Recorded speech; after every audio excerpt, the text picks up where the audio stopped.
புதியுகம் நேயர்களுக்கு வணக்கம். இந்த நாள் உங்களுக்கு இனிய நாளாக அமையட்டும். ஒவ்வொரு நாளும் ஆரோக்கியம் சார்ந்த நிறைய சந்தேகங்களையும் கேள்விகளையும் நேர்களாக நீங்க கால் பண்ணி கேட்டு தெரிஞ்சிட்டு இருக்கிற இந்த ஷோ டாக்டர் ஆன் கால். நேர்களே, இன்னைக்கு டாக்டர் ஆன் கால்ல உங்களுடைய ஆரோக்கியம் சார்ந்த அனைத்து விதமான கேள்விகளுக்கும் சந்தேகங்களுக்கும், குறிப்பாக மூட்டு வலி, முடக்குவாதம், பக்கவாதம், நாள்பட்டு இருக்கக்கூடிய ருமட்டாய்டு ஆர்த்ரைட்டிஸ், ஆஸ்டியோ ஆர்த்ரைட்டிஸ், இது சார்ந்த உங்களுடைய கேள்விகளை இன்றைய டாக்டர் ஆன் கால்ல நீங்க கால் பண்ணி கேட்கலாம். உங்களுடைய கேள்விகளுக்கும் சந்தேகங்களுக்கும் பதிலளிப்பதற்காக ஆர்ஜிஆர் ஹாஸ்பிட்டல் இருந்து டாக்டர் புவனேஸ்வரி நம்ம கூட இணைஞ்சிருக்காங்க. வாங்க டாக்டர், வெல்கம் பண்ணிடலாம். வணக்கம் டாக்டர். ஸோ இந்த மூட்டு வலி அப்படின்னு எடுத்துக்கும் போது இதனுடைய சிம்டம்ஸ் எப்படி இருக்கும்? இப்போ ஜென்ரலாக நம்ம ஸ்ட்ரெயின் பண்ணுறதுனால ஒரு மூட்டு வலி இருக்குது, இல்லை கேஸ்ட்ரைட்டிஸ்னால இருக்கக்கூடிய மூட்டு வலி, இல்லை எனக்கு மூட்டு தேய்மானம் இருக்குது, இதில் வரக்கூடிய மூட்டு வலி, இதை நான் எப்படி டிஃப்ரென்ஷியேட் பண்ணிக்கலாம் டாக்டர்? இப்போ பார்த்தீங்க அப்படின்னா, நீங்கள் கேட்ட மாதிரி இந்த கேஸ்ட்ரிக் இஷ்யூனால கூட ஒரு சிலருக்கு இந்த மூட்டுகளில் ஏற்படக்கூடிய வலி இது எப்படி இருக்கும் பார்த்தோம் அப்படின்னா, ஒரு மாதிரி குத்துற மாதிரியான சென்சேஷன் இருக்கும். நமக்கு பின்னு வச்சு குத்தினா எப்படி இருக்கும், ஸோ அந்த மாதிரி நமக்கு மூட்டுக்குள்ளே தெரியும். அந்த பார்த்தீங்க அப்படின்னா அது வாயு, அந்த காற்று அந்த இடத்துல வெறும் காற்றாக மட்டுமே நமக்கு அந்த இடத்துல உட்காரும் போது அந்த இடத்துல அதே மாதிரி இன்னொரு முக்கியமான சிம்டம் என்ன, அந்த நீட்டி மடக்கும் போது அவங்களுக்கு ரொம்ப இயல்பாகவே அவங்களுக்கு அந்த ஒரு மடக்குன்னு அந்த சத்தம் கேட்குற மாதிரியான பிரச்சனைகள் இருக்கும். இப்போ இது தேய்மானத்தினால வலி அப்படிங்கிறது பார்த்தீங்க அப்படின்னா, அவங்களுக்கு வலி அப்படிங்கிறது நல்ல குடைச்சல் மாதிரியும், அதே மாதிரி எலும்பி நொறுங்கினா எப்படி வலிக்கும், ஸோ அந்த மாதிரியான நிலைகள் ஏற்படுறதுக்கு நிறைய வாய்ப்பு இருக்குது. ஸோ இப்போ இந்த மாதிரி ஆஸ்டியோ ஆர்த்ரைட்டிஸில் ஒரு 4 விதமான கிரேட்ஸ் இருக்குன்னு சொல்லுவோம்.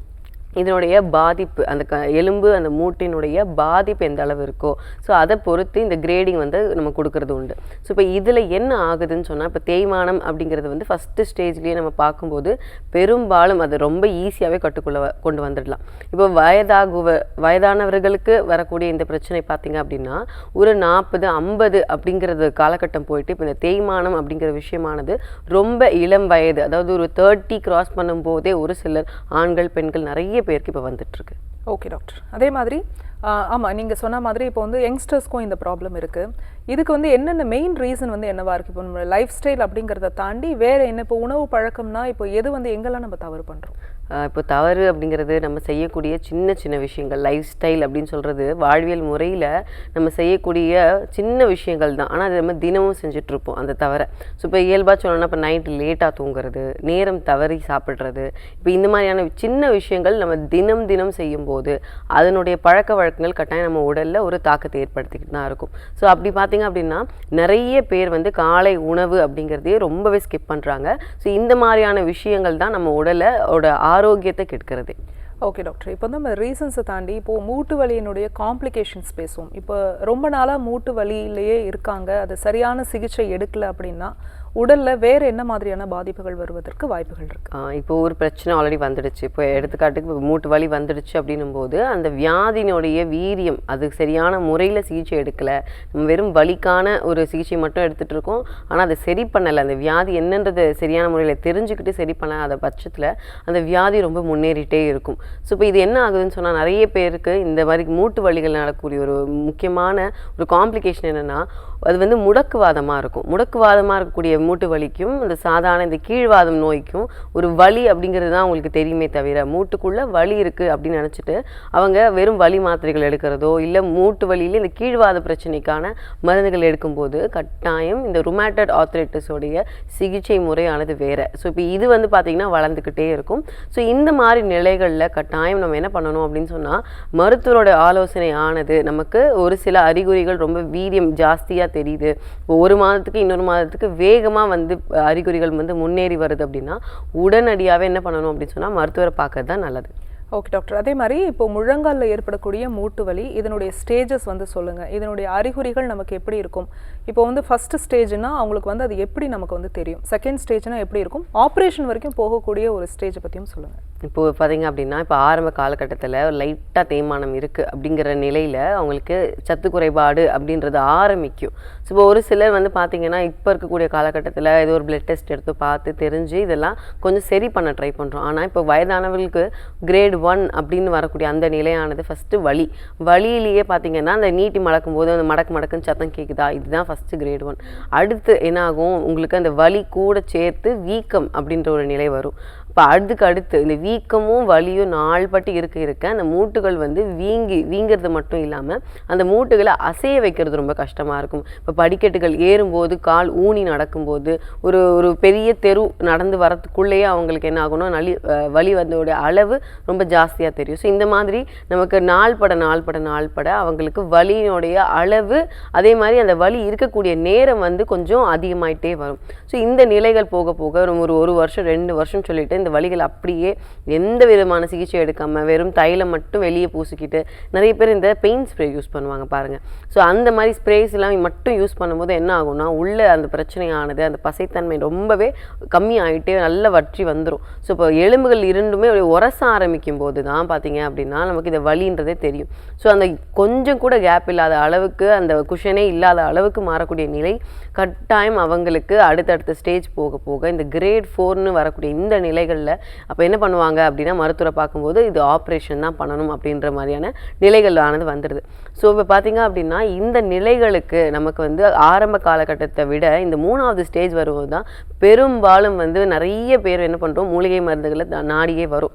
நம்மளுடைய ஆர்ஜிஆர் மருத்துவமனையில் வரக்கூடிய பல லட்சம் பேர் பார்த்தீங்க இந்த மூட்டு வலினால் பாதிக்கப்பட்டவங்க இந்த முடக்குவாதமா இல்லை கீழ்வாதமா அப்படின்னு சொல்லிட்டு நிறைய காலம் தாழ்த்திடுவாங்க. இந்த 3வது ஸ்டேஜில் தான் வருவாங்களே. பார்த்திங்கன்னா நல்ல வீக்கம் இருக்கும், நல்ல வலி இருக்கும், இன்னும் சொல்லப்போனால் நடக்கவே முடியலை அப்படின்னு சொல்லக்கூடிய நிலையில் வீல் சேரில் வரக்கூடிய நோயாளிகள் நம்ம தினமும் பார்த்துட்ருக்கோம். ஸோ இந்த நோயாளிகளுக்கு நம்ம கொடுக்கக்கூடிய மருத்துவம் அப்படின்னு சொல்லணும் அப்படின்னா, நமக்கு பஞ்சகர்மா தெரப்பீஸ் ஆனது ரொம்பவே சிறப்பான சிகிச்சை முறையாக இருக்கும். அதே மாதிரி மூலிகை மருந்துகளும் உள்ளுக்கு கொடுக்கறது கொஞ்சம் நாட்கள் மருத்துவர் சொல்றபடி கொஞ்சம் விஷயங்களை நம்ம வாழ்வியல் முறையில மாத்திக்கிறது கரெக்டா இருக்கும்.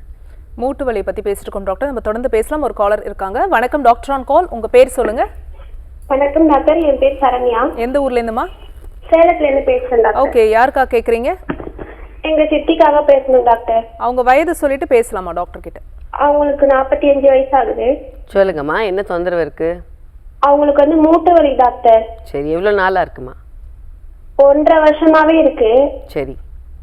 அவங்க வந்து ட்ரீட்மெண்ட் எடுத்துட்டு இருக்காங்க, ஆனாலும் அவங்களுக்கு சரியாகல. கால் ரொம்ப வலிக்குது, வீங்கிக்கவும் செய்யுது டாக்டர். தூக்கமும் வரல. இப்போ உங்களுக்கு காலை வேலையில வலி ஜாஸ்தி இருக்கா இல்ல ஏதாவது எல்லா நேரமும் இருக்குங்களா வலி? காலையில எந்திரிச்சோன்னா அவங்களால எந்திரிக்க முடியலையா டாக்டர்? காலையில ரொம்ப அதிகமா இருக்குன்றாங்க. சரி, ஓகே. மலச்சிக்கல் தொந்தரவு இல்ல வேற எதுக்காவது மருந்துகள் எடுத்துட்டு இருக்காங்களா? மலச்சிக்கல் இருக்கு டாக்டர், ஆனா அதுக்கு மெடிசன் சாப்பிடல. சரி, அதே மாதிரி வேற ஏதாவது பிபி, சுகர், தைராய்டு இது எதுக்காவது மருந்துகள் எடுத்துட்டு இருக்காங்களா? இல்ல டாக்டர். இல்லையா? சரி, ஓகே. நிகழ்ச்சியை தொடர்ந்து பாருங்க. இப்போ நான் என்ன பண்ணணும் அப்படிங்கிறத நான் சொல்கிறேன். இப்போ இருக்கக்கூடிய அந்த வலியானது உங்களுக்கு இப்போ தேய்மானத்தினாலேயா இருக்கலாம், இல்லை அப்படின்னா இந்த முடக்குவாத பிரச்சனைனாலேயும் இருக்கலாம். ஏன்னா அந்த ஏஜ் ஆனது அப்படி. அதேமாதிரி மார்னிங்கில் காலை எழுந்திருக்கும் போது உங்களுக்கு வலி கொஞ்சம் ஜாஸ்தி இருக்குது, இறுக்கமாக இருக்குது அப்படிங்கக்கூடிய இந்த ஒரு அறிகுறி சொல்லியிருக்கீங்க. ஸோ இப்போ இந்த மாதிரி முடக்குவாதமாக இருந்தாலும் சரி, கீழ்வாதமாக இருந்தாலும் சரி, ஃபஸ்ட்டு நம்ம முக்கியமாக கவனிக்க வேண்டியது உணவு பழக்கம். நம்ம உணவு பழக்கத்தில் நிறைய மாவுச்சத்து நிறைந்த பொருட்கள் எடுக்கும்போது நமக்கு ஆல்ரெடி உடலில் மந்தத்தன்மை இருக்குன்னு வச்சுக்கோங்களேன். இந்த மாதிரி தாபிதம் தரக்கூடிய உணவு முறைகள் கட்டாயம் நமக்கு இன்னும் இந்த வலிகளை ஜாஸ்தி பண்ணும். இப்போ தாபிதம் தரக்கூடிய வலி தரக்கூடிய பொருட்கள் என்ன அப்படின்றத நான் சொல்கிறேன். வெள்ளையாக இருக்கக்கூடிய ஒரு 5 விஷயம். முக்கியமாக பால், அதுக்கப்புறம் ஃபஸ்ட்டு வர்றது வெள்ளை சர்க்கரை, வெள்ளை உப்பு, அதே மாதிரி மைதா ஐட்டம்ஸு, அதே மாதிரி அரிசி. நம்ம அரிசிலாம் இப்போ பார்த்தீங்க அப்படின்னா பாலிஷ்டு ரைஸ் தான் நம்ம சாப்பிட்றோம் இல்லையா? நல்லா வந்து நம்ம கைக்குத்தல் அரிசி அந்த மாதிரிலாம் எதுவுமே எடுக்கிறது கிடையாது. ஸோ இந்த தோல் நீக்கி யூஸ் பண்ணக்கூடிய இந்த ரைஸுமே பார்த்தீங்க அப்படின்னா இந்த மாதிரி இன்ஃப்ளமேஷன் நான் சொல்கிறேன். இந்த தாபிதத்தை உடலில் இப்போ மூட்டு வலி அப்படின்னா அந்த பிரச்சனைகளை பல மடங்கு ஜாஸ்தி பண்ணும். இந்த 5 பொருட்களையும் உங்கள் உணவு முறையிலேருந்து மைதாவெல்லாம் கட்டாயம் கட் பண்ணணும். அதே மாதிரி ஒயிட் சுகர் தாராளமாக கட் பண்ணலாம். இந்த உப்பு கூட நம்ம அளவு குறைச்சிக்கலாம். அதே மாதிரி அரிசி முடிஞ்ச அளவுக்கு எல்லா நாளுமே நம்ம ஒயிட் ரைஸே எடுக்காமல் கொஞ்சம் வந்து கேழ்வரகு, கம்பு, தெனை சொல்லிட்டு கொஞ்சம் மில்லட்ஸுமே எடுக்கிறது கொஞ்சம் கரெக்டாக இருக்கும். இந்த சிறுதானியங்கள் பார்த்தீங்க அப்படின்னா நல்லா ஊற வச்சுட்டு அதில் மாவு செஞ்சு அதில் வந்து நம்ம உணவாக நீங்கள் தோசை இட்லி சாப்பிட்லாம். இல்லை அப்படின்னா மதிய உணவில் ரைஸ்க்கு பதிலாக ஆல்டர்னேட்டாக மாற்றி சாப்பிடலாம். ஸோ இந்த உணவுகள்லாம் பார்த்திங்க அப்படின்னா நல்லா நார்ச்சத்து நிறைந்ததாக இருக்கும், ஃபைபர் நல்லா இருக்கும்.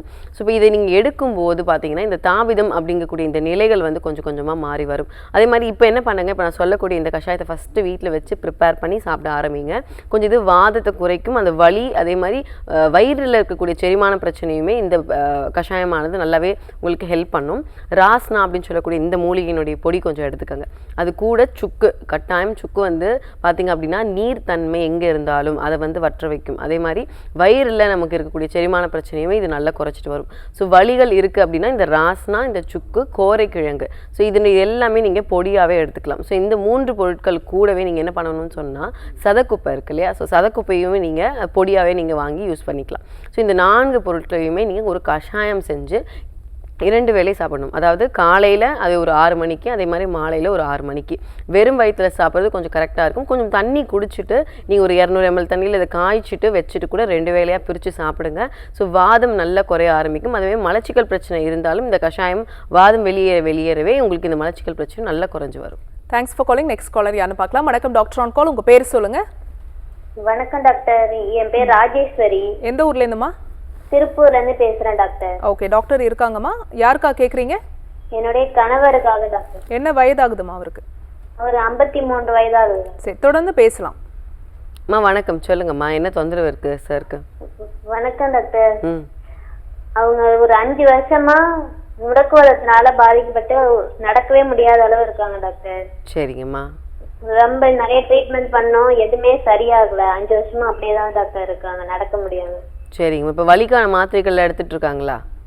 எடுக்கிறாங்க டாக்டர், அது எதுவுமே கேட்க மாட்டுது, அப்படியே தான் இருக்கு. சரி, ஓகே. இப்போ சுத்தமாக நடக்கிறதே இல்லையா அவரு? ஆமா டாக்டர், காலைல தரையில கூட ஊன முடிய மாட்டுது அவங்களுக்கு. சரி, அதே மூட்டுகள்லாம் கொஞ்சம் ஒரு மாதிரி அதோடைய அளவு ஏதாவது மாறி வந்திருக்குங்களா?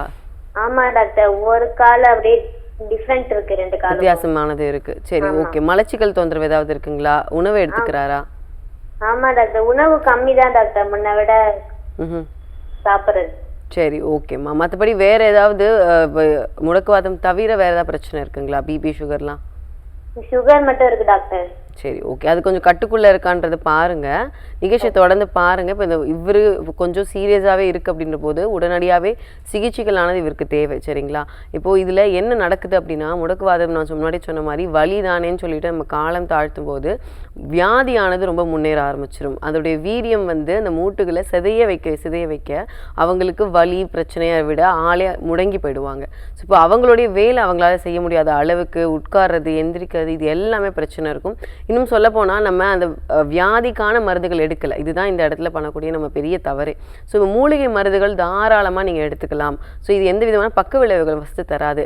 அதே மாதிரி அந்த வியாதியை சரி பண்ணுவதற்கான முயற்சி நம்ம கட்டாயம் இப்போயாவது எடுத்தே ஆகணும். ஸோ நம்மளுடைய ஆர்ஜியா மருத்துவமனையில் பார்த்தீங்கன்னா, நம்ம முடக்குவாதத்தினால பாதிக்கப்பட்டு ரொம்ப வருஷமாக இருக்கவங்களுக்குமே பார்த்தீங்க அப்படின்னா இந்த மாதிரி அந்த விரல்கள், மூட்டுகள்லாம் பார்த்தீங்க அப்படின்னா ஷேப்பே மாறி இருக்கும். ஸோ அந்த மாதிரியான நிலைகளை இருக்கக்கூடிய நோயாளிகளுக்கும் நம்ம சிகிச்சை முறையானது கொடுத்துட்ருக்கோம். ஸோ வெளி சிகிச்சையும் சேர்த்து எடுக்கிறது தான் கரெக்டாக இருக்கும். நம்மளுடைய ஆர்ஜியா மருத்துவமனையில் சென்னை டி நகர் பிரான்ச்சில் பார்த்தீங்க அப்படின்னா உள்தங்கி இருந்து ட்ரீட்மெண்ட் எடுக்கக்கூடிய வசதியானது இருக்குது. ஸோ அவரை நேரில் பார்க்கும்போது தான் நம்ம எத்தனை நாள் இவருக்கு சிகிச்சையானது தேவைப்படும் அப்படிங்கிறத நம்ம சொல்ல முடியும். ஸோ கட்டாயம் நேரில் ஒரு வாட்டி கூட்டிகிட்டு வந்துட்டு தாராளமாக இதற்கான சிகிச்சை முறைகளை கொஞ்சம் சீக்கிரமாகவே ஸ்டார்ட் பண்ணுங்க. Thanks for calling. Next caller யாருன்னு பார்க்கலாம். வணக்கம் டாக்டர் ஆன் கால். உங்கள் பேர் சொல்லுங்கள். என் பேர் ஸ்வேதா மேம். எந்த ஊர்லேருந்துமா? நான் தேனியில இருந்து பேசுறேன் மேம். 2 வருஷமா சொரியாசிஸ் இருக்கு மேம், ரொம்ப அரிப்பா இருக்கு மேம். என்ன வயதாகுதுமா உங்களுக்கு? எனக்கு 24 வயசு. ஓகே, தொடர்ந்து பேசுங்க டாக்டர் கிட்ட. அம்மா வணக்கம். சோரியாசிஸ் வந்து இப்போ தலைப்பகுதியில் இருக்கா இல்லை உடலில் இருக்குங்களா? உடல் ஃபுல்லா இருக்கு. உடல் ஃபுல்லாகவே இருக்கு. சரி, ரொம்ப தோல் உறிஞ்சி வந்துக்கிட்டே இருக்கா இல்லை எரிச்சல், நமைச்சல் அந்த மாதிரி பிரச்சனை இருக்குங்களா? சொரிஞ்சு அப்படியே பவுடரா மாதிரி கொட்டுற மாதிரி இருக்கு. சரி, இப்போ இதுக்கு ஏதாவது மருந்துகள் எடுத்துட்டு இருக்கீங்களா? எடுத்துட்டு இருக்கேன் மேம். சரி, ஓகே. இப்போது நிகழ்ச்சி தொடர்ந்து பாருங்கள். கொஞ்சம் இதை எப்படி சரி பண்ணணும் அப்படின்றத சொல்கிறேன், கொஞ்சம் கவனமாக கேட்டுக்கோங்க. இப்போது நம்ம பெரும்பாலும் நம்ம என்ன நினச்சிக்கிட்டு இருக்கோம், வெளியில் தோல்வியாதி அப்படின்னு நமக்கு வெளியே தெரியுது அப்படின்றதுனால நம்ம வெளிக்கு தான் சிகிச்சை பண்ணணும்னு சொல்லிட்டு எல்லாரும் என்ன பண்ணுவோம், வெளியே ஆயின்மெண்ட்டோ தைலமோ இதையே தான் நம்ம பண்ணிகிட்ருப்போம். நம்ம அதை பண்ணணும். ஆனால் கூட வயிறுக்கு சுத்தம் பண்ணக்கூடிய மருந்துகள் உள்ளுக்கு எடுக்கிறது தான் கரெக்டாக இருக்கும். இந்த தோல்வியாதி, அதுவும் இந்த சோரியாசிஸ் பிரச்சனையில் இந்த எதிர்ப்பாற்றல் செயல் அப்படிங்கக்கூடிய இந்த நிலை வந்து பல மடங்கு ஜாஸ்தி ஆகுது. ஸோ இயல்பாக நடக்க வேண்டிய விஷயம் கொஞ்சம் நமக்கு எதிர்பார்த்தல் செயல் அதிகமாக உடலில் நமக்கு இந்த பிரச்சனையானது ஏற்படுது. ஸோ இப்போ இதற்கு நம்ம உடம்பை, அந்த உடலை வந்து கொஞ்சம் கட்டுக்குள்ளே கொண்டு வரணும். ஸோ அதுக்கு என்ன பண்ணணும் அப்படிங்கிறத நம்ம பார்க்கணும். ஸோ நம்ம வெளி சிகிச்சை மட்டும் அறிகுறிகளுக்கானது வெறும் நமைச்சலுக்கான மருந்துகள் எடுக்கும்போது இந்த பிரச்சனை கொஞ்சம் ஜாஸ்தி ஆகிட்டே தான் இருக்கும். ஸோ ஆல்ரெடி 2 வருஷமாக இருக்குன்னும் போது தோல்வியாதி அப்படிங்கிறது வந்து உங்களுக்கு உடல்லேருந்து உங்களுக்கு மற்றவங்களுக்கு பரவாயில்ல அப்படின்னாலும் சோரியாசிஸ் உங்கள் உடலில் மேக்ஸிமம் ஒரு 80-90% இருக்கக்கூடிய இடங்களை பாதிக்கும். ஸோ இந்த மாதிரியான பிரச்சனைக்கு நம்ம கட்டாயம் உள் மருந்துகள் எடுத்துக்கணும். மலச்சிக்கல் பிரச்சனை இல்லாமல் பார்த்துக்கணும். இப்போ நீங்கள் ஃபஸ்ட்டு என்ன பண்ணுங்கள், வயிறை சுத்தம் பண்ணுறதுக்கான முயற்சிகள் தான் நம்ம மேற்கொள்கிறது கரெக்டாக இருக்கும். நம்மளுடைய ஆர்ஜியா மருத்துவமனையில் பார்த்தீங்க அப்படின்னா இந்த சோரியாசிஸ் மாதிரியான பிரச்சனைகள், எல்லா விதமான தோல் வியாதிகளில், இந்த மாதிரி முடக்குவாத மாதிரியான பிரச்சனைகள்லுமே நம்ம வயிறை ஃபஸ்ட்டு சுத்தம் பண்ண சொல்லுவோம். ஸோ வயிறை சுத்தம் பண்ணிட்டாலே ஃபஸ்ட்டு உள்ளே இருக்கக்கூடிய கழிவுகள் எல்லாமே வெளியே போயிடும். ஸோ வெளியே போனால் தான் நம்ம உடம்பு கொஞ்சம் புத்துணர்ச்சியாகவே ஃபீல் பண்ணும். அதை விட மந்தத்தன்மை அப்படிங்கிறது கொஞ்சம் உடலை விட்டு நீங்கும். ஸோ அப்போ தான் நமக்கு சிகிச்சை முறை எடுத்தாலோ உணவு பழக்கம் மாற்றினாலும் அது நல்ல உடம்புல நல்ல ஒட்டி வரும். அதே மாதிரி முன்னேற்றம் அப்படிங்கிறது கொஞ்சம் வேகமாகவே இருக்கும். தேங்க்ஸ் ஃபார் காலிங்மா. நம்ம தொடர்ந்து பேசலாம். இப்போ டாக்டர் ஆன் கால் ஒரு சின்ன பிரேக் எடுத்துக்கலாம்.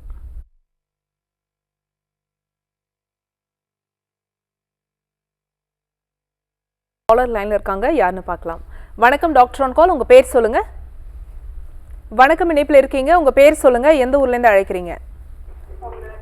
வணக்கம், டிவி பார்க்காதீங்க, போன்ல பேசுங்க, நிகழ்ச்சியில இணைந்திருக்கீங்க, உங்க பேர் சொல்லுங்க.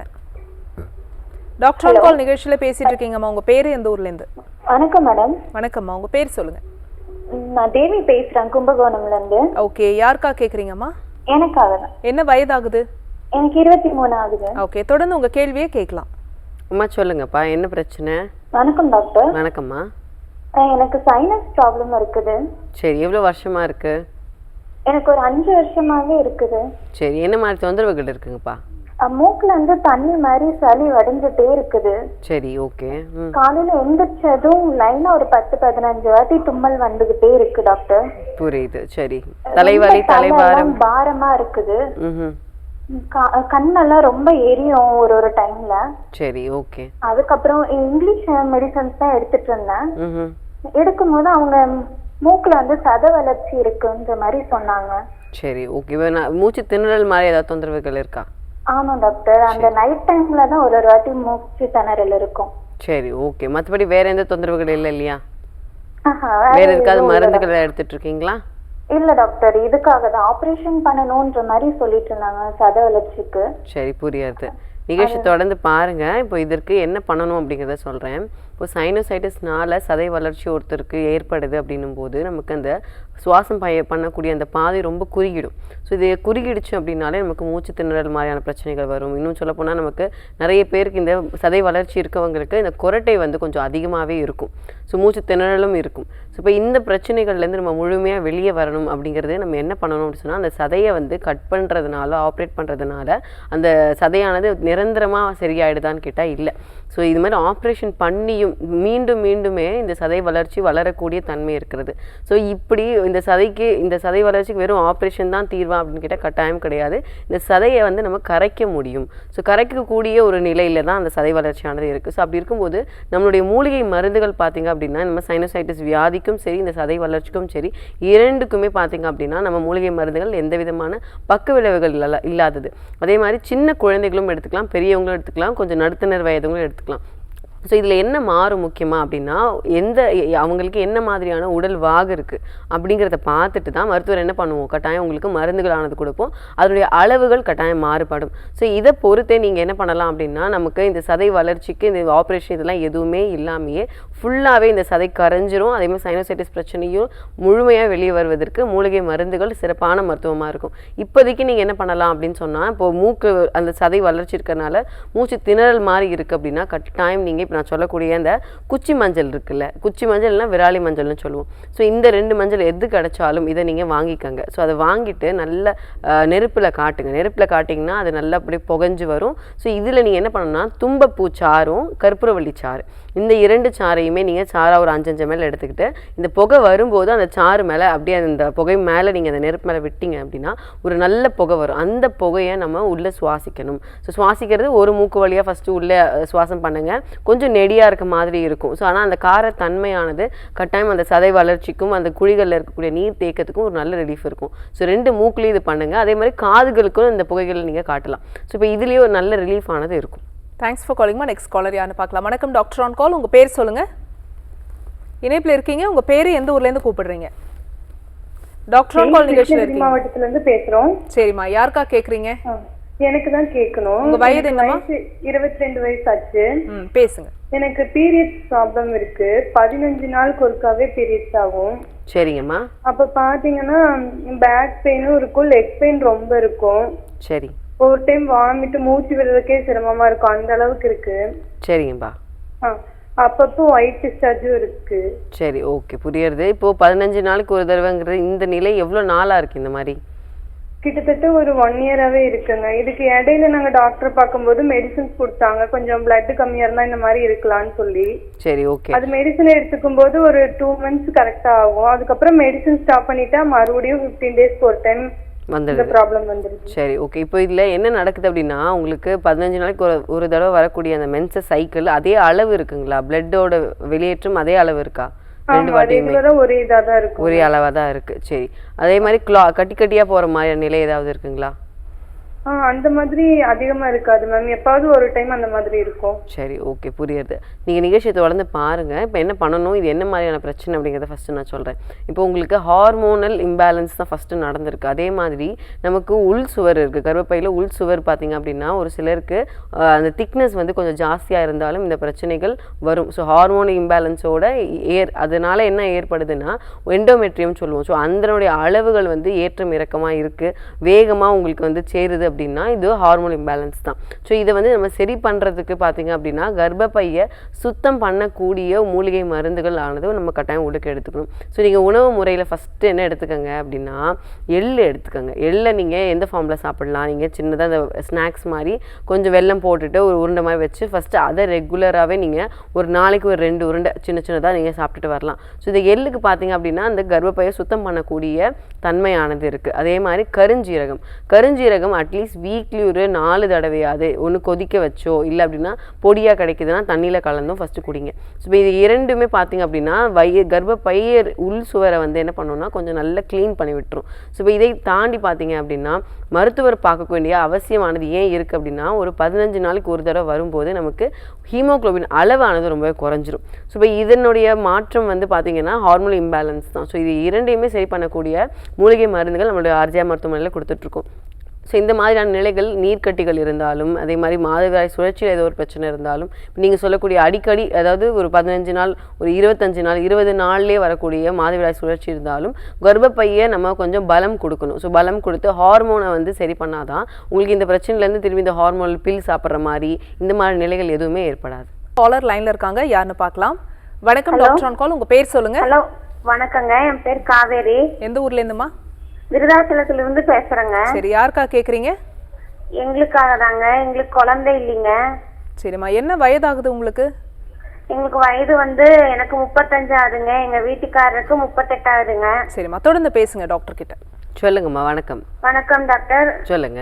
எங்களுக்கு திருமணமாகி 5 ஆண்டுகள் ஆச்சுங்க. சரி. குழந்தை இல்லைங்க. சரி. எனக்கு வயசு வந்து 35ங்க. வீட்டுக்காருக்கு வயசு 38. டாக்டர் கிட்ட இங்க பக்கத்துல அலோபதி டாக்டர் கிட்ட போய் பார்த்தங்க. சரி. இந்த மாதிரி குழந்தை இல்லாம இருக்குன்னு போய் டெஸ்ட் எடுக்க சொன்னாங்க, ஸ்கேன் பண்ண சொன்னாங்க. சரிம்மா. 2 பேர்த்துக்கும் டெஸ்ட் எல்லாம் எடுத்து பார்த்தாங்க. டெஸ்ட்ல வந்துட்டு அவ்வளவா பிரச்சனை இல்ல, உங்களுக்கு கட்டி இருக்கு, கர்ப்பப்பையில கட்டி இருக்கு. சரி. 4 சென்டிமீட்டர் இருக்கு, அதனாலதான் உங்களுக்கு இந்த ப்ராப்ளமா இருக்கு, நீங்க பீரியட்ஸ் ரெகுலரா ஆகுங்க, குழந்தைக்கு உண்டான ட்ரீட்மெண்ட் பண்றோம் அப்படின்னு சொல்லிட்டு 2 பேர்த்துக்குமே மாத்திரை கொடுத்தாங்க. சரிங்கம்மா. ட்ரீட்மெண்ட்டுக்கு வர சொன்னாங்க. ஒரு 6 months அந்த ட்ரீட்மெண்ட் எடுத்தாங்க. எடுத்தும் ஒரு ரிசல்ட் கிடைக்கல, எங்களுக்கு இன்னுமே குழந்தை இல்ல. அப்புறம் மறுபடியும் ட்ரீட்மெண்ட்டுக்கு வாங்க, மறுபடியும் IVF பண்ணி பார்க்கலாம் அப்படின்னு சொல்லிட்டு அடுத்தடுத்த ஸ்டெப்புக்கு போயிட்டே இருக்காங்க. ஆனா எந்த ரிசல்ட்டுமே கிடைக்க மாட்டேங்குதுங்க. சரிங்கம்மா, இப்போ கடைசி இந்த ரிப்போர்ட்லாம் எடுத்து எவ்வளவு நாள் ஆகுது? ரிப்போர்ட் எல்லாம் எடுத்து 1 year ஆச்சுங்க. நாங்க ட்ரீட்மெண்ட் வந்து இப்போ உங்களுக்கு ரெகுலர் சைக்கிள் இருக்கா? மாதவிடாய் கரெக்டா வருதா? இல்லீங்க, அதுவும் வந்து இரெகுலரா தான் இருந்ததுங்க. சரி. உடல் எடை ஏதாவது ஏறிட்டீங்களா? எடை வந்து இடையில ஏறிச்சுங்க. அவங்க வெயிட்டும் கம்மி பண்ணதா சொன்னாங்க, அதுக்கு உண்டான மெடிசன் தரேன்னு தான் சொன்னாங்க. அப்படியெல்லாம் ஒரு 6 மாசம் தொடர்ந்து ட்ரீட்மெண்ட் எடுத்துமே எதுவுமே ஆகலைங்க. சரி, புரியுறது. இதுக்கு கொஞ்சம் நம்ம கரெக்டான கவனம் செலுத்தி இது சரியான முறையில் இது சிகிச்சை 2 பேருமே எடுக்கிறது தான் கரெக்டாக இருக்கும். சரிங்களா? நீங்கள் நிகழ்ச்சியை தொடர்ந்து பாருங்கள். இப்போது கணவன் மனைவி இருவருக்குமே வந்து பெரிதாக எந்த அளவில் பிரச்சனை இல்லை அப்படின்னு சொன்னாலும் ஒரு சில இடத்துல என்ன ஆகுது அப்படின்னா நமக்கு இந்த மாதிரி ஹார்மோனல் இஷ்யூஸ் இருந்தது அப்படின்னா ஸோ ஃபைப்ராய்ட் மாதிரி ஏதாவது திசுநார் கட்டிகளோ இல்லை நீர் கட்டிகளோ இருந்தாலும் இந்த மாதவிடாய் சுழற்சி சரியான முறையில் வந்து நமக்கு இல்லை அப்படின்னா நமக்கு அந்த ஓவிலேஷன் டேட் அப்படிங்கிறத சரியான முறையில் நம்ம ஃபிக்ஸ் பண்ணிக்கவே முடியாது. ஸோ அந்த நாட்களில் நம்ம வந்து பார்த்திங்க அப்படின்னா எது அப்படிங்கிறது தெரியல அப்படின்னா நமக்கு கன்சீவ் ஆகிறதே கொஞ்சம் சிரமமாக தான் இருக்கும். ஸோ இந்த நிலைகள் மாறணும் அப்படின்னா முதல்ல மாதவிடாய் சுழற்சி அதே மாதிரி இந்த கட்டிகள் முதல்ல கரைஞ்சு வெளியே வரும். ஸோ இதற்கு பார்த்திங்க அப்படின்னா நம்மளுடைய ஆர்ஜியா மருத்துவமனையில் ஒரு எண்ணெயானது உள்ளுக்கு கொடுப்போம். ஸோ இது திசுநார் கட்டிகளாக இருக்கட்டும் நீர் கட்டிகளாக இருக்கட்டும் ஸோ இது எல்லாமே வந்து கரையக்கூடிய தன்மை இருக்குது. ஸோ இந்த மாதவிடாய் காலகட்டத்திலேயே இந்த கட்டிகள் எல்லாமே கரைஞ்சு சின்ன சின்ன கட்டிகளாகவே வெளியே வந்துடும். ஸோ நம்ம கண்ணுக்கே தெரியாது. ஸோ ஆனால் வந்து அது வலி எதுவுமே இல்லாமல் தானாக கரைஞ்சு நம்ம மாதவிடாய் காலகட்டத்திலேயே வந்துடும். இப்போ நீங்கள் சொன்ன மாதிரி அந்த கட்டியினுடைய அளவு நீங்கள் ஆல்ரெடி இப்போ முன்னாடியே தெரிஞ்சு வச்சுருக்கீங்க. ஸோ ஒரு 2 மாதம் நீங்கள் மருந்துக்கு தொடர்ந்து எடுக்கும்போது ஒரு 3வது 4வது மாதங்களில் கட்டாயம் அந்த எந்த ஒரு அறுவை சிகிச்சையுமே இல்லாமல் இந்த பிரச்சனையிலேருந்து நீங்கள் முழுமையாக வெளியே வந்துட முடியும். திருப்பி நம்ம ரிப்போர்ட் பார்க்கும்போது அந்த இடத்துல கட்டி இல்லை அப்படின்னு சொல்லக்கூடிய ஒரு நிலையானது ரொம்ப ஈஸியாகவே நம்ம ஆர்ஜியா மருத்துவமனையில் கொடுக்கக்கூடிய மூலிகை மருந்துகள் மூலியமே சரி பண்ணிடலாம். விரைவிலேயே தாய்மை அடைய வாழ்த்துக்கள்மா. நன்றி கால் பண்ணதுக்கு. நெக்ஸ்ட் காலர் யாருன்னு பார்க்கலாம். வணக்கம் டாக்டர் ஆன் கால். உங்க பேர் சொல்லுங்க. ஹலோ ஹலோ, என்னோட பேர் நதியா மேம். எந்த ஊர்ல இருந்துமா? நாகப்பட்டியில இருந்து பேசுறேன். சரி, யாருக்கா கேக்குறீங்க? எனக்காக தான் மேம். உங்க வயது என்னமா? 29. சரி, தொடர்ந்து டாக்டர் கிட்ட பேசலாம். சொல்லுங்கம்மா. Hello doctor. சொல்லுங்க. எனக்கு ஸ்கின் ப்ராப்ளம் இருக்கு. 1 இயர்ல இருந்து இருக்கு. சரி. ஃபர்ஸ்ட் ஒரு சின்னதா ஒரு புண்ணு மாதிரி வந்துச்சு. சரி. அது ரொம்ப அரிப்பு வந்துச்சு. அப்படியே இது ஃபுல்லும் பாடி ஃபுல்லு வந்துச்சு மேம். ஒயிட்டா ஸ்பேச்சஸ் மாதிரி வருது.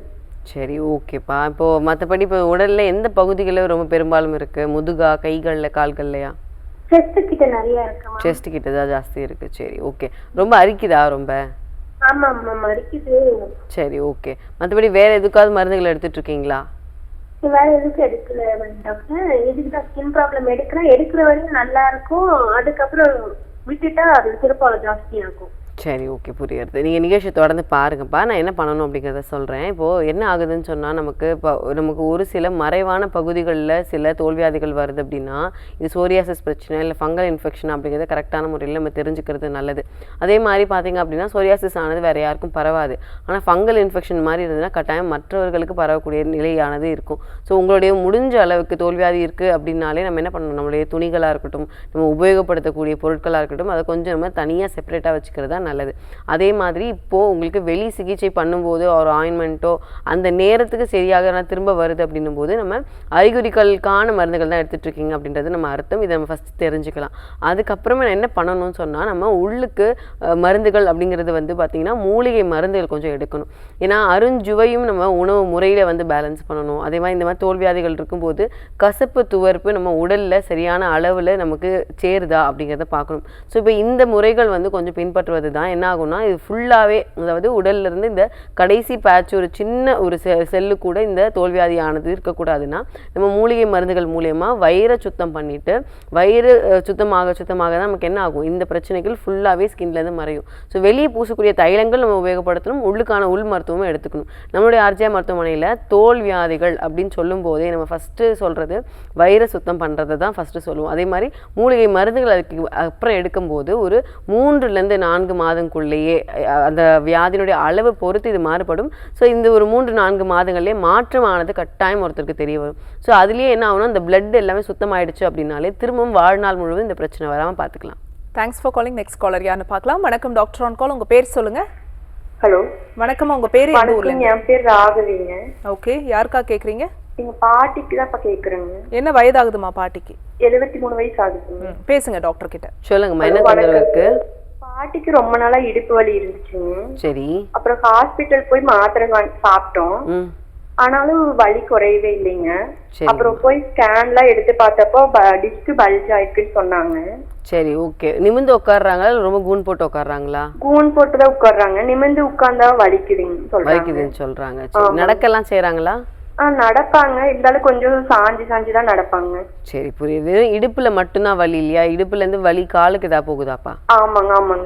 அதுவும் இருக்கதான் செய்யுது. சரி, நிகழ்ச்சி தொடர்ந்து பாருங்கள். இப்போது பாட்டி அப்படின்னும் போது வயது ஆக ஆக நமக்கு தேய்மானம் இருக்கும். ஸோ அதே மாதிரி இந்த டிஸ்க் பல்ஜ் மாதிரியான தொந்தரவுகள் கட்டாயம் அவங்களுக்கு இருக்குது அப்படின்னா அவங்களுக்கு கொஞ்சம் வெளி சிகிச்சைகள் பண்ணுறது நல்லது. ஏன்னு சொன்னால் நமக்கு உள்ளுக்கு மருந்துகள் கொடுத்தாலும் உணவு முறையெல்லாம் சரியாக இல்லை அப்படின்னா நமக்கு அந்த அளவுக்கு கடகடன்னு சீக்கிரமாக அந்த ஒரு குணமானது தெரியாது. ஸோ உள் மருத்துவம் கூட சேர்த்து நம்ம பஞ்சகர்மா தெரப்பீஸ் ஆனது நம்ம சேர்த்து இந்த மாதிரி நிலைகளில் எடுத்தோம் அப்படின்னா சீக்கிரமே வலியானது குறையும். அங்கே இருக்கக்கூடிய அந்த மசில்ஸ் எல்லாம் பிடிச்சிட்டு இருக்கும், ரொம்ப இறுகி இருக்கும். ஸோ இந்த நிலைகள் எல்லாமே கொஞ்சம் மாறி வரும். இப்போதைக்கு நான் சொல்லக்கூடிய இந்த எண்ணெயை வீட்டில் ப்ரிப்பேர் பண்ணி ஃபஸ்ட்டு கொஞ்சம் நல்லா தடவி விடுங்க.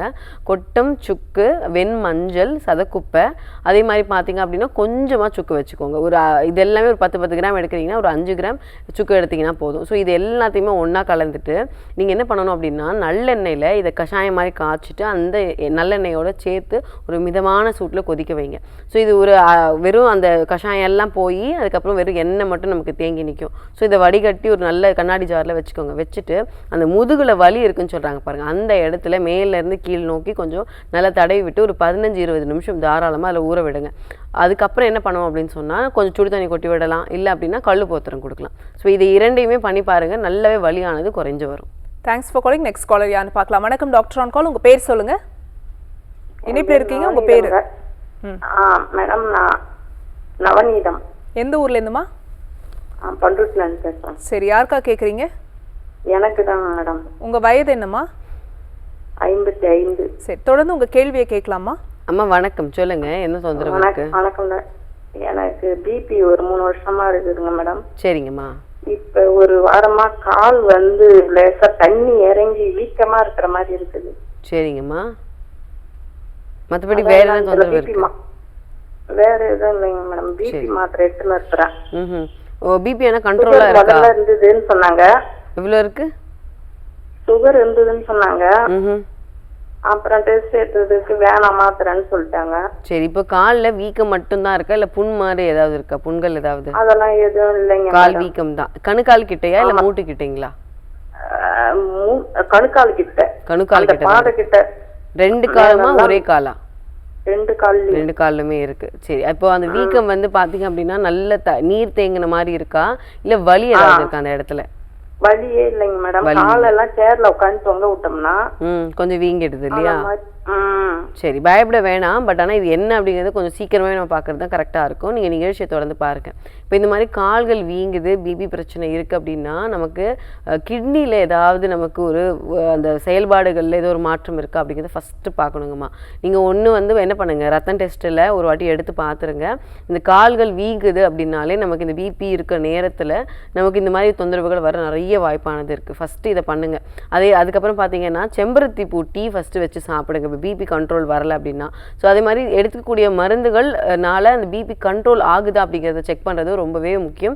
செம்பருத்தி பூ டீ வந்து ஃபஸ்ட்டு சாப்பிடுங்க. இது வந்து பார்த்தீங்கன்னா ஒரு நாளைக்கு 2 வேளை கூட தாராளமாக சாப்பிட்டுக்கலாம். அதே மாதிரி செம்பருத்தி பூ கூட ஆவாரம் பூ இருக்கு இல்லையா? ஸோ இதுவுமே நமக்கு நாட்டு மருந்து கடையில் ட்ரையாகவே கிடைக்கும். ஸோ இது ரெண்டுத்தையும் ஒன்றா போட்டு கூட நீங்கள் ஒரு 2 பனங்கற்கண்டு மட்டும் போட்டு டீ மாதிரி சாப்பிடுங்க.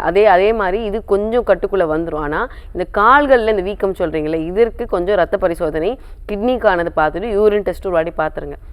இதை இரண்டையுமே பார்த்துட்டதுக்கு அப்புறமா நமக்கு இதில் என்ன ரிப்போர்ட் வருதோ அதை பொறுத்து இதனுடைய மூலிகை மருந்துகளோ இப்போ சிகிச்சை முறைகளோ கட்டாயம் மாறுபடும். ஸோ நம்மளுடைய ஆர்ஜிஆர் மருத்துவமனையில் இந்த மாதிரி கால் வீக்கம், கை வீக்கம், கிட்னி சார்ந்த பிரச்சனைகள், இந்த சிறுநீரகத்தினால பிரச்சனை, இந்த மாதிரியான பிரச்சனைகளுக்கு நம்ம உள் மருத்துவம் கட்டாயம் கொடுக்கறது உண்டு. ஸோ தாராளமாக நீங்கள் என்ன பண்ணலாம், ஒரு ரிப்போர்ட் எடுத்துகிட்டு கொஞ்சம் நேரில் வந்து பார்த்துட்டு மருத்துவ ஆலோசனை எடுத்துக்காங்க. காலர் லைனில் இருக்காங்க, யாருன்னு பார்க்கலாம். வணக்கம் டாக்டர் ஆன் கால். உங்கள் பேர் சொல்லுங்கள். சாந்தி பேசுறேங்க, பாண்டிச்சேரில இருந்து. ஓகே, யாருக்கா கேக்குறீங்கம்மா? ஹஸ்பண்டுக்காக பேசணுங்க. கணவருடைய வயது என்ன? ஹலோ, அவருடைய வயது என்னம்மா? 35 ஆகுதுங்க. சரி, உங்க கேள்வியே கேட்கலாம் டாக்டர் கிட்ட. சொல்லுங்கம்மா. வணக்கம். வணக்கம் டாக்டர். சொல்லுங்க, என்ன தொந்தரவு இருக்கு சாருக்கு? அவங்களுக்கு ஆஸ்துமா ப்ராப்ளம் இருக்கு. சரிங்கம்மா. எவ்வளவு நாளா, எவ்வளவு வருஷமா இருக்கு? சின்ன வயசுல இருந்தே இருக்கு. இன்ஹேலர் ஏதாவது உபயோகப்படுத்துறாங்களா? இன்ஹேலர், நேசல் ஸ்ப்ரே ஏதாவது உபயோகப்படுத்துறாங்களா? ஆமாங்க, அது யூஸ் பண்ணாதான் கொஞ்சம் தூங்குவாங்க, இல்ல ரொம்ப மூச்சு வாங்குங்க நைட்ல. சரி, மூலிகை மருந்துகள் எல்லாம் எடுத்துருக்காரா இது வரைக்கும்? இல்லங்கம்மா, இதுக்கு ட்ரை பண்ணது இல்லையா? மெடிசன்ஸ் தான் எடுக்கறாங்க. அது போடும்போது கொஞ்சம் பரவாயில்ல. இந்த கோல்ட் சீசன் எல்லாம் வந்துருச்சுன்னா ரொம்ப அவஸ்தைப்படுவாங்க. புரியுது. இரும்பல் அதிகமா இருக்குங்க, அது சளியே சேர்த்து வரும் இரும்பும் போது. சளி ஆனால் ரொம்ப கம்மியாக வருதா அதிகமாக இருக்குங்களா? கொஞ்சம் அதிகமா தான் மேடம் வருது. சரி, ஓகே. ரொம்ப மூச்சு ஆகுதுங்க. கொஞ்சம் தூரம் நடந்தாலே டயர்ட் ஆயிருவாங்க. புரியுது. உடல் எடை ஏதாவது இழைக்கிறாங்களா? எதுங்க மேடம்? உடல் எடை ஏதாவது இழைக்கிறாங்களா? ஆமாங்க, கொஞ்சம் கம்மியாயிருக்காங்க வெயிட்.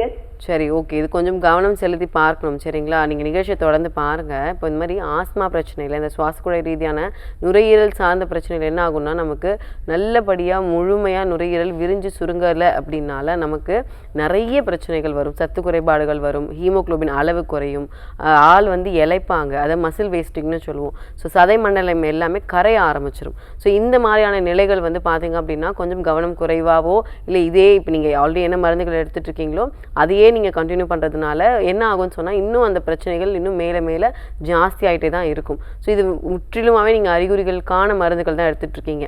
ஸோ கொஞ்சம் நீங்கள் கவனம் செலுத்தி மூலிகை மருந்துகள் கொஞ்சம் மாற்றிக்கங்க. ஸோ மாற்றும் போது என்ன ஆகும்னு சொன்னால் நமக்கு அந்த நுரையீரலில் ஏற்படக்கூடிய அந்த பிரச்சனைகள் எல்லாமே இந்த சளி உற்பத்தி ஆகுது பாருங்கள், இது எல்லாமே கொஞ்சம் குறைஞ்சி வரும். ஸோ இப்போ ஆல்ரெடி மசில் வேஸ்டிங், அதாவது இந்த சதைகள் கரைய ஆரம்பிச்சிருச்சு அப்படின்னாலே நமக்கு எதிர்ப்பு சக்தியும் ரொம்ப குறைஞ்சு காணப்படும். ஸோ அப்படி இருக்கும்போது முடிஞ்ச அளவுக்கு கொஞ்சம் சீக்கிரமாகவே இதற்கான சிகிச்சை முறைகளை கொஞ்சம் ஸ்டார்ட் பண்ணுங்கள். நம்மளுடைய ஆர்ஜியா மருத்துவமனையில் ஆஸ்மா மாதிரியான பிரச்சனைகளுக்கும் சைனசைட்டிஸ் பிரச்சனைகளுக்கும் நுரையீரல் சார்ந்த பிரச்சனைகளுக்குமே பஞ்சகர்மா தெரப்பீஸும் உள் மருத்துவம் இரண்டுமே நம்ம கொடுக்குறோம். ஸோ இந்த கோழ உற்பத்தியும் இந்த சளி உற்பத்தியும் கட்டாயம் குறைச்சி கொண்டு வந்துட முடியும். Thanks for calling. Next caller யாருன்னு பார்க்கலாம். வணக்கம் டாக்டர் ஆன் கால். உங்கள் பேர் சொல்லுங்கள். வணக்கம். வணக்கம். உங்கள் பேர் எந்த ஊர்லேருந்து? சென்னையில். ஓகே, யாருக்கா கேட்குறீங்கம்மா? எங்கள் ஹஸ்பண்டுக்காக. என்ன வயதாகுது? 55 வயது. சரி, உங்கள் கேள்வியை கேட்கலாமா? அம்மா வணக்கம், சொல்லுங்கம்மா. வணக்கம். சொல்லுங்க. L4 L5-ஆ? சரி, முதுகு வலி இருக்குன்னு சொல்றாரா? வலி இருக்குன்னு சொல்றாரு. சித்தப்பையிலும் ஆல்ரெடி கல் இருக்கு. கல் இருக்குங்களா இப்போ? சரி, இப்போ அதனுடைய அளவு ஏதாவது சொல்லியிருக்காங்களா? 11 மேல இருக்கு. சரி, ஓகே. அதே மாதிரி முதுகு வலி அந்த ஒரே ஒரு பகுதியில் தான் வலி இருக்கா, இல்லை வயிறு பகுதியிலேருந்து பின் முதுகுக்கு வலி போகுதா?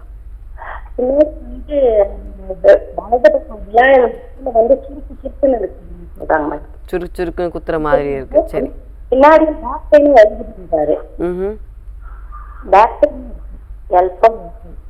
சரி, ஓகே, புரியுறது. நீங்கள் நிகழ்ச்சி தொடர்ந்து பாருங்கள். ஃபஸ்ட்டு இதுக்கு என்ன பண்ணணும் அப்படிங்கிறத சொல்கிறேன். இப்போ நீங்கள் ஆல்ரெடி ஸ்கேனோ நீங்கள் இல்லை ஏதாவது ரிப்போர்ட் கையில் வச்சுருப்பீங்க. ஸோ இப்போது அந்த கல் பிரச்சனையும் இருக்குது. ஸோ இப்போ இது இரண்டுமே பார்த்தீங்க அப்படின்னா ரெண்டு தனித்தனியான பிரச்சனைகள். ஸோ இப்போ இதில் என்ன ஆகும்னா ஒரு சிலருக்கு இந்த பித்தப்பையில் கல் இருக்கும்போது வலியானது வயிறு பகுதியிலேருந்து பின்பகுதிக்கு போகக்கூடிய நிலைகள் கூட இருக்கலாம். ஸோ இப்போ இது இரண்டையுமே நம்ம கரெக்டான முறையில் வந்து கரெக்டான சிகிச்சை முறைகள் எடுத்து இதை சரி பண்ணணும் அப்படின்னும் போது கட்டாயம் நேரில் பார்க்கும்போது இது கரெக்டாக சரியாக வரும். அதை விட முக்கியம் என்ன அப்படின்னா நமக்கு முதுகு தண்டு வளத்தில் ஒரு பிரச்சனை இருக்குது அப்படின்னாலும் நமக்கு கால்கள் வந்து பார்த்திங்கன்னா நடக்கிறது இது எல்லாமே மாறுபடும். ஸோ இப்போ இதில் வலி வந்து அளவு அதிகமாக இருக்கா, இது எந்த இடத்துலேருந்து வலி வருது அப்படிங்கிறத நம்ம நாடி பரிசோதனையிலையும் அதே மாதிரி கொஞ்சம் கை வச்சு பார்க்கும்போது தான் கொஞ்சம் வித்தியாசமானது என்ன அப்படிங்கிறது தெரிய வரும். ஸோ கட்டாயம் நீங்கள் என்ன பண்ணலாம், உங்கள் அருகாமையில் இருக்கக்கூடிய நம்மளுடைய ஆர்ஜியா மருத்துவமனை நேரில் வந்துட்டு மருத்துவ ஆலோசனை எடுத்துக்கோங்கம்மா.